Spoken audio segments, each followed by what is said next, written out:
Bienvenidos a una clase magistral de la asignatura Matemática Básica. El tema del día de hoy será geometría plana.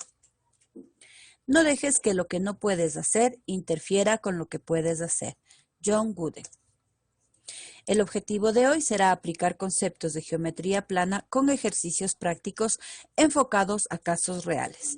Conoceremos algunos conceptos básicos, veremos lo que es paralelismo, perpendicularidad y distancia entre rectas.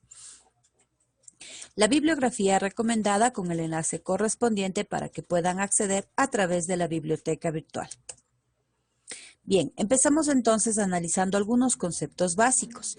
Cuando yo hablo de geometría, debo recordar que es una dimensión, dos dimensiones, tres dimensiones y qué elementos lo conforman a cada uno de ellos.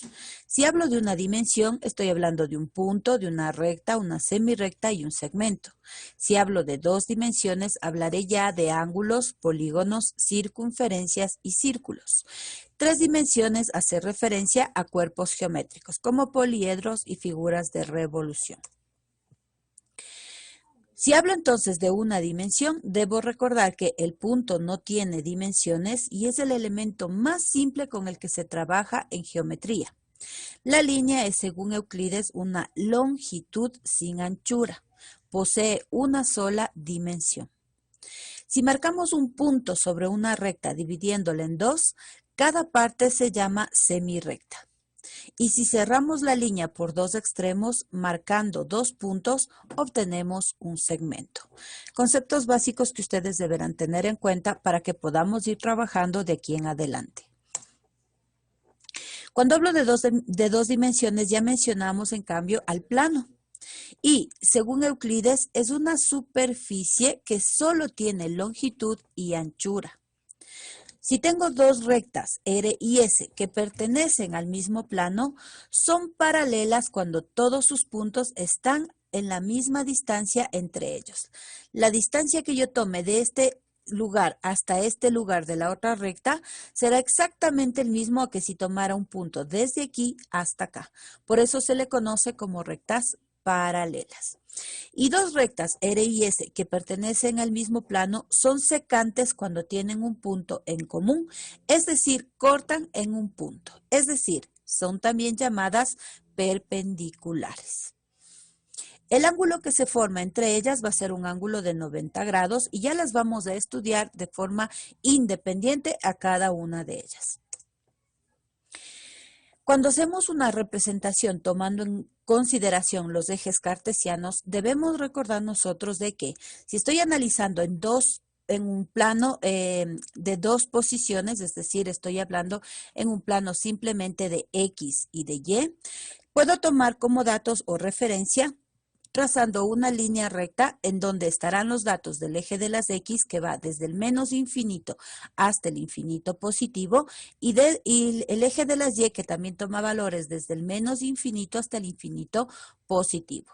Significa que no solamente voy a trabajar con el cuadrante 1 en donde tiene valores positivos para X o para Y, sino que puedo trabajar con cualquiera de estos cuatro planos que forma el corte del eje X con el eje Y.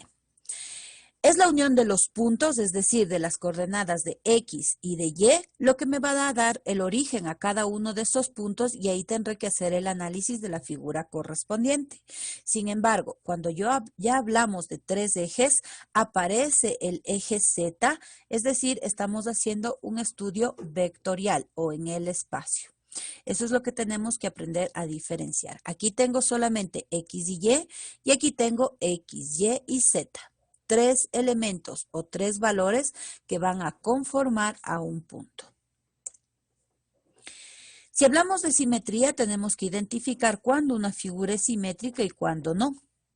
Dos figuras del plano son simétricas según un eje de simetría si al doblar el plano por dicho eje coinciden sus siluetas. Es como que ustedes tuvieran una hoja, en cada lado de la hoja han dibujado un fragmento, una figura, y al momento que ustedes doblan la hoja, al pasar por la luz, tiene que quedar exactamente igual la una sobre la otra.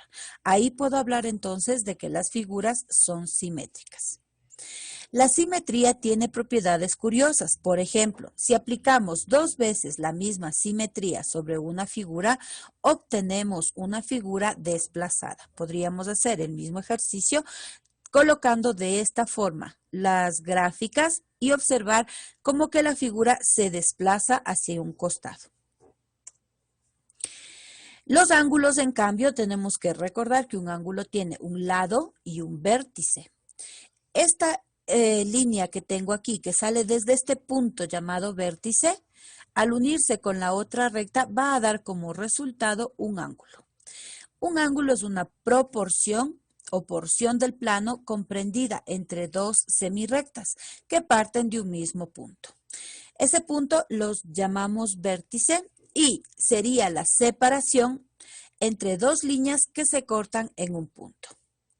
Los ángulos se nombran de varias formas. La más utilizada es la que emplea 3 letras mayúsculas y un símbolo de forma de ángulo encima. La letra del medio es el vértice. Acá tenemos la forma como voy a ir nombrando a cada una de estas semirrectas para formar el ángulo. Según su apertura en grados, los ángulos se clasifican en 90 grados. Aquel ángulo que tiene 90 grados se le conoce como ángulo recto. Ángulo agudo, aquel que tiene menos de 90 grados. Ángulo obtuso, más de 90 grados. Y el ángulo llano, aquel que forma exactamente 180 grados. Las posiciones que ocupan los ángulos también son importantes. Dado dos ángulos A o B y B o C, son consecutivos cuando comparten el vértice y uno de los lados. Estoy compartiendo mi vértice O y comparto uno de los lados. Entre este B y C, compartiré con el otro el mismo B tomando A y B. Y a la vez, los dos están compartiendo el mismo vértice. Dos ángulos A o B y B o C son complementarios cuando la suma de sus amplitudes es igual a un ángulo recto de 90 grados. Y dos ángulos A o B y B o C son suplementarios cuando la suma de sus amplitudes es un ángulo llano de 180 grados. Conceptos básicos nada más que los estamos retomando para poder recordar cosas que de pronto ya vimos en el colegio. Cuando hablamos de polígonos debemos recordar que tengo vértice, ángulo, lado y una diagonal. Al dibujar varios segmentos consecutivos obtendremos una línea poligonal. Un polígono es la región interior de una línea poligonal cerrada y no cruzada. Sus elementos son lado, vértice y diagonales. A la longitud de la línea poligonal se le llama perímetro del polígono. Algunos ejemplos de polígonos los tenemos aquí: un triángulo, un cuadrilátero, un pentágono, un hexágono, decágono, eneágono, octógono, heptágono. Recuerden que para que tengan el nombre cada uno de ellos, debo contar la cantidad de lados que tiene la figura que voy formando. Cuando hablamos de triángulos debemos recordar conceptos básicos que también los hemos visto ya. Por ejemplo, que el triángulo equilátero es aquel que tiene sus 3 lados iguales. Se le llama isósceles cuando solo 2 de sus lados son iguales. Escaleno cuando todos sus 3 lados son completamente diferentes. Según el ángulo que ya lo habíamos visto, tenemos el rectángulo, ángulo de 90 grados, el acutángulo, los 3 ángulos son agudos y el obtusángulo tiene un ángulo obtuso. Cuando hablamos de cuadriláteros, en cambio, debemos recordar que hay 3 clases de cuadriláteros: los paralelogramos, los trapecios y los trapezoides. Un paralelogramo tiene lados paralelos de 2 en 2, este y este, y este y este. El trapecio, solo 2 lados son paralelos. Y el trapezoide, ningún lado paralelo es al otro, ¿no? Ninguno es paralelo. El cuadrado tiene un ángulo y lados iguales. El rectángulo tiene ángulos iguales y lados iguales de 2 en 2. El rombo tiene lados iguales y ángulos iguales de 2 en 2. Y el romboide, ángulos y lados iguales de 2 en 2. Son los 4 básicos que entrarían dentro de una subclasificación correspondiente a los paralelogramos. Cuando hablo del perímetro, debemos recordar que es la suma de cada uno de los lados. El valor que tiene cada uno de estos lados constituye el perímetro. Los polígonos regulares, debido a que tienen lados iguales, tienen fórmulas fáciles y rápidas con las que podemos calcular su perímetro. Por ejemplo, si es que este polígono tiene 6 lados, pues multiplicaré 6 por el valor de cada lado. Y obtengo de forma directa, en vez de irlo sumando, de esta manera.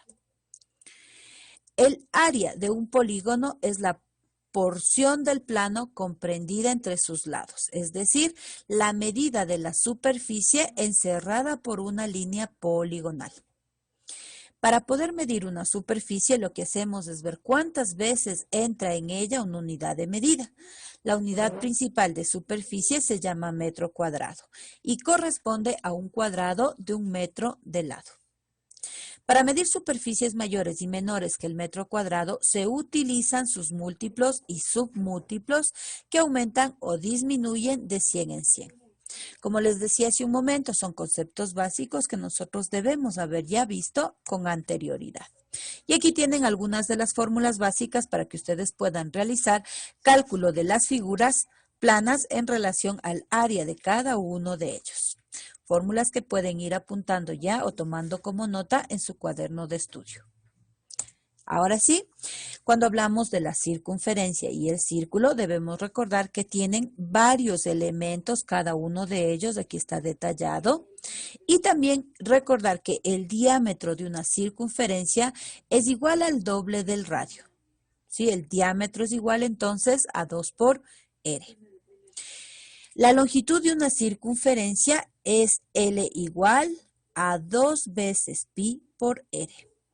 Y la superficie del círculo se calcula multiplicando pi por el cuadrado del radio. Área es igual a pi por r al cuadrado. Más fórmulas para tomar apuntes. Con estos conceptos básicos que hemos hecho, simplemente es una revisión de cosas que ustedes ya deben haber conocido. Vamos a empezar entonces ya con el concepto de paralelismo y perpendicularidad y lo vamos a ir identificando primero tomando como referencia lo que es la ecuación de una recta. Esto es común para ustedes, ya deben recordar que y es igual a mx más n, es la fórmula típica como yo identifico a la ecuación de la recta, en donde m va a ser la pendiente de dicha recta, ¿sí? Si es que la pendiente o el valor numérico que yo tenga aquí es positivo, pues lógicamente yo tendré una pendiente positiva. Y si es que la pendiente o el número que acompaña a la X es negativo, la pendiente será hacia abajo, es decir, tendrá una pendiente negativa. La recta Y igual a 2X más 1 crece más rápido que Y igual a X más 1 porque tiene una pendiente mayor. Si ustedes observan, 2X más 1 es la recta que está en esta posición azul, la que tenemos aquí. Y esta va creciendo mucho más rápido ya que la pendiente 2 es mayor a la pendiente 1 que tiene la recta en color rojo. Ustedes pueden apoyarse para ver ejercicios de este tipo con la herramienta GeoGebra. Acuérdense en que basta con que ingresen la ecuación, automáticamente aparece la gráfica en la herramienta y ustedes pueden ir observando lo que va sucediendo de acuerdo a la función que yo vaya ingresando. Cuando hablamos de rectas paralelas, debemos recordar que dos rectas son paralelas cuando no se cortan. Esto ocurre cuando las rectas tienen la misma pendiente. El valor de esta ecuación o de esta recta azul debe ser exactamente el mismo que el de la recta roja. Y si ustedes comparan, en los dos casos, m vale 2. ¿Sí? ¿En qué se diferencia? Miren, en que el uno va sumando un valor de 1 y el otro va restando un valor de 1. Como quien dice, partiendo del origen, si sumo 1, avanzo, si resto 1, retrocedo. Las rectas paralelas a partir de dos puntos se calcula tomando como referencia la fórmula M1 igual a Y2 menos Y1 sobre X2 menos X1. Es decir, a tomar en cuenta la posición de las coordenadas de los dos puntos que me den para poder determinar cuánto vale M1 y M2 y de esa manera determinar si son o no rectas paralelas. Si, por ejemplo, me piden comprobar que la recta L1, que pasa por los puntos 2,3 y B 3,5, con la recta L2, que pasan por los puntos C, menos 2, menos 1 y 4, 11, son paralelas, lo único que tengo que hacer es colocar la formulita que acabamos de ver, tanto para sacar M1 como para sacar M2. ¿Cuál es la diferencia? Que M1 trabajará con las coordenadas de la recta 1 y M2 con las coordenadas de la recta número 2. Reemplazo los valores. Observen que aquí yo tengo el par ordenado X1, Y1, X2, Y2. Lo mismo para el otro punto, X1, Y1, X2, Y2. Y lo único que hago es reemplazar con los valores de acuerdo a la fórmula. Para la primera, Y2 es 5 menos Y1, 3. X2 es 3 menos X1, que es 2, y obtengo el valor de la pendiente. No importa si le doy primero a este X1, Y1 o puede ser este X2, Y2, siempre llegaré al mismo valor de pendiente. Hago el mismo reemplazo con la siguiente ecuación, con M2, y observo que al hacer el reemplazo con las coordenadas, nuevamente me da igual a 2. Por lo tanto, como M1 y M2 son iguales, yo puedo asegurar que se trata de una recta paralela. La gráfica, como les había dicho, pueden apoyarse de la herramienta GeoGebra. Aquí tengo yo los puntos con los cuales comencé a determinar el punto A, el punto B, el punto C y el punto D. Al hacer un cruce, una prolongación de cada uno de esos puntos y formar la recta, puedo ver que efectivamente las dos rectas no se cruzan, tienen la misma pendiente, por lo tanto puedo asegurar de que son dos rectas iguales, son paralelas. Cuando hablo de rectas perpendiculares, en cambio, debo recordar que dos rectas son perpendiculares cuando se cortan formando un ángulo recto. ¿Sí? Esto ocurre cuando la pendiente de una de las rectas es el opuesto del inverso de la otra. Es decir, ya no tengo que M1 es igual a M2, sino la multiplicación de las dos, de M1 y de M2, debe darme como resultado menos 1. O si es que la pendiente 1, por ejemplo, es un 2, su inversa sería menos 1/2. Ahí puedo asegurar entonces de que estoy ante una recta perpendicular. Las rectas y igual 3x menos 2 y y igual a menos x sobre 3 más 1 son perpendiculares, efectivamente. Yo me apoyé de la herramienta GeoGebra, grafiqué la una ecuación, grafiqué la otra ecuación y observo que el cruce de las dos provoca un ángulo recto y que a la vez se cruzan.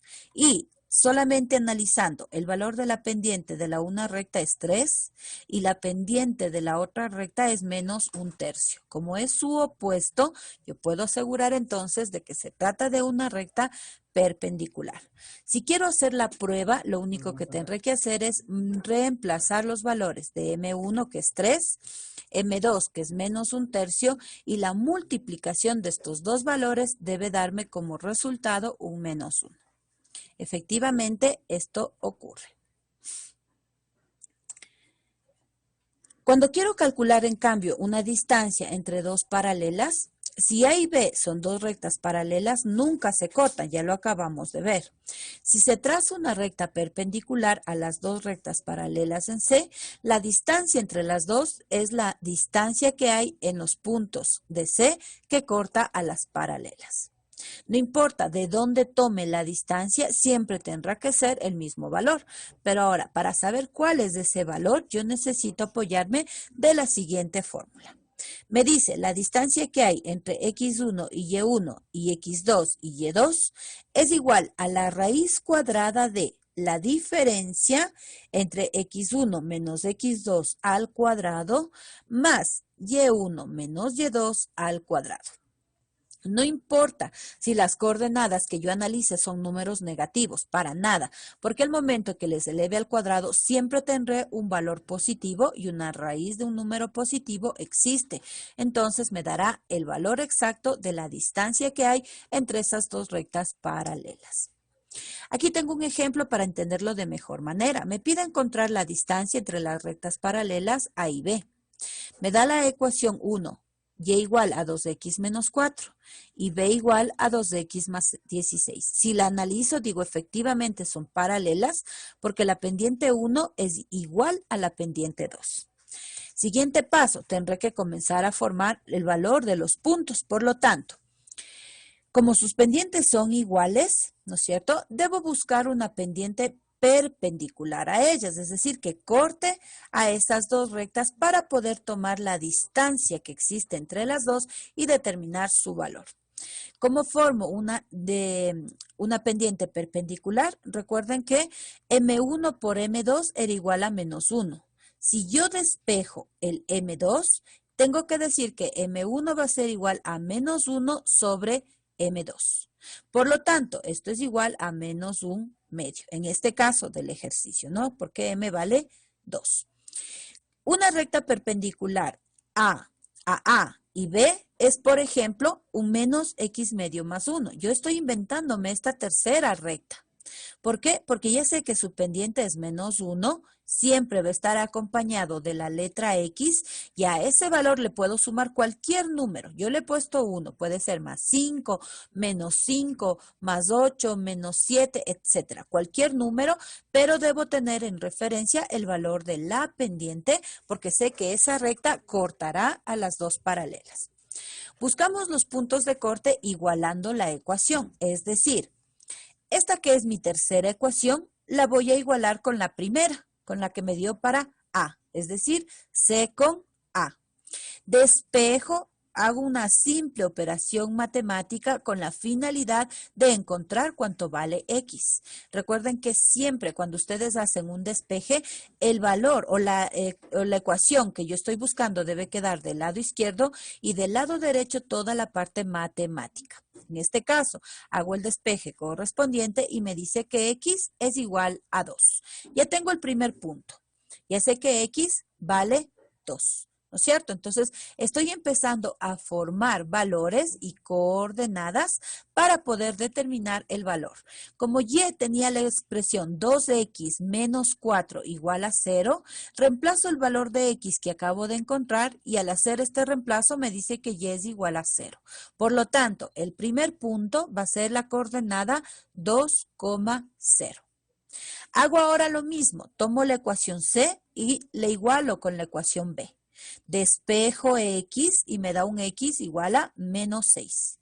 La segunda coordenada la reemplazo en la ecuación número 2, en esta de aquí. Entonces, en vez de la X voy a colocar el menos 6 que acabo de encontrar, hago el reemplazo y me da como resultado 4. Por lo tanto, mi punto B va a ser el punto menos 6,4. Con estos dos valores que acabo de formar en este momento, lo que voy a hacer entonces es calcular la distancia, porque ya tengo los puntos A y B. ¿Sí? Necesito únicamente las coordenadas de estos nuevos puntos para sacar la distancia. Si reemplazo el primer punto, ¿no es cierto? Acuérdense que ya aquí nosotros sacamos las coordenadas, tengo el punto 2,0 y menos 6,4. Hago el reemplazo correspondiente. Obtengo el valor, elevo al cuadrado, saco la raíz cuadrada y ese resultado me va a dar aproximadamente la distancia entre los dos puntos. Es decir, en este caso, con las dos coordenadas que generé, la distancia que parte a estas dos rectas paralelas es esta línea que está formada por los dos puntos A y B y su distancia de aquí a acá ha sido igual a 8,94. De esa manera puedo sacar la distancia entre dos rectas paralelas. ¿De dónde obtuve esta gráfica? Apoyándome de la herramienta GeoGebra y haciendo solamente el ingreso de la ecuación 1, ecuación 2 y ecuación 3 y determinando los puntos de corte en cada una de ellas. Cuando tengo una recta perpendicular a partir de 2 puntos, ya habíamos visto que M1 por M2 debe ser igual a menos 1 y que la fórmula que voy a utilizar es esta de aquí, pues lo que tengo que hacer es irlo aplicando en cualquier ejercicio que se me vaya presentando, tal como lo habíamos visto hace un momentito. ¿En qué cambia aquí? En nada, en realidad, lo único que debería encontrar es que si es que en M1 me da un valor de 2, para que sea perpendicular, el inverso del 2 sería el menos un medio. Ese sería el resultado que debo obtener al otro en el momento o en la pendiente número 2 para indicar que efectivamente son rectas perpendiculares. Hago el mismo reemplazo, tomo, acuérdense, en X1, Y1, X2, Y2. Reemplazo los valores y me da en el primer caso un 2. Para la segunda pendiente, lo mismo, X1, Y1, X2, Y2. Reemplazo los valores y me da como resultado menos un medio. Por favor, no se vayan a olvidar que cuando trabajan con números negativos, es preferible trabajar de esta manera para que no se olviden de operar los signos y no produzcan un resultado erróneo. Tengo ahí la gráfica. Si yo trazo los primeros puntos que tengo aquí, A y B, ¿sí? A y B, y luego tomo el punto C y D, hago un corte y efectivamente me voy a dar cuenta de que estas son dos rectas perpendiculares y que el ángulo que se forma es un ángulo recto, ¿sí? De esa manera hemos analizado un poquito, hemos visto conceptos básicos para recordar cómo eran el cálculo de áreas, los tipos de triángulos que existen, paralelogramos, elementos de una dimensión, de 2 y de 3 dimensiones, etcétera, lo que son cálculos de rectas paralelas, rectas perpendiculares y de distancia para poder dar por concluido esta primera clase. Les agradezco muchísimo por la atención.